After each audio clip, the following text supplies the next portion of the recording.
हिमाचल प्रदेश के जनजातीय और कठिन क्षेत्रों में आर्थिक संसाधनों की कमी, ऊपर से महंगाई की मार, ऐसे में गरीब ग्रामीण अपनी बंजर भूमि को उपजाऊ बनाने की सोच भी नहीं सकता था। लेकिन मनरेगा में भूमि सुधार योजना ने इन क्षेत्रों के गरीब लोगों के भाग्य परिवर्तन का रास्ता निकाला है। किन्नौर जिला की तरंडा पंचायत के ग्रामीण इस योजना के माध्यम से अपनी भूमि को खेती योग्य बना रहे हैं। सेंट्रल गवर्नमेंट की ये जो स्कीम चली है कुछ समय से, इससे लोगों को, गरीबों का बहुत ही भला हो रहा है। ऐसा स्कीम, और उनको दिहाड़ी भी मिल रही है, अपनी खेत भी सुधार कर रहे हैं, अच्छा काम चल रहा है।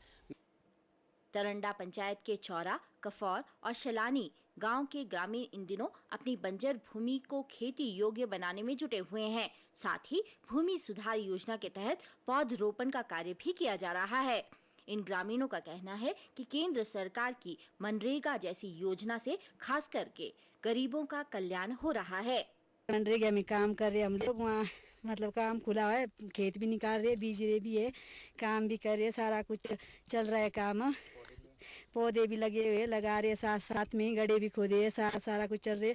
नरेगा के काम पर काम करते हैं ये, और ये बहुत अच्छा काम, रोजगार चला हुआ है। हमारे को जमीन भी निकलता है और पैसा भी मिलता है, जिससे हमें बहुत संतुष्टि है। और नहीं तो हमारे को दूर दूर काम पर बहुत प्रॉब्लम पड़ती है। भूमि सुधार के तौर से मुझे खेत भी खोदा जा रहा है और मुझे फायदा भी मिल रहा है और मुझे पैसा भी मिल रहा है और मेरा जमीन भी सुधारी हो रहा है।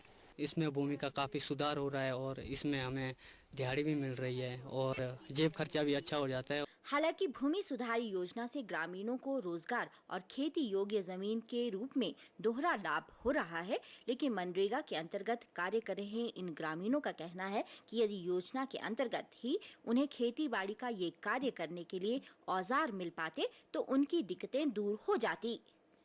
किन्नौर में विशेषर नेगी के साथ नंदिनी मित्तल, डीडी न्यूज, शिमला।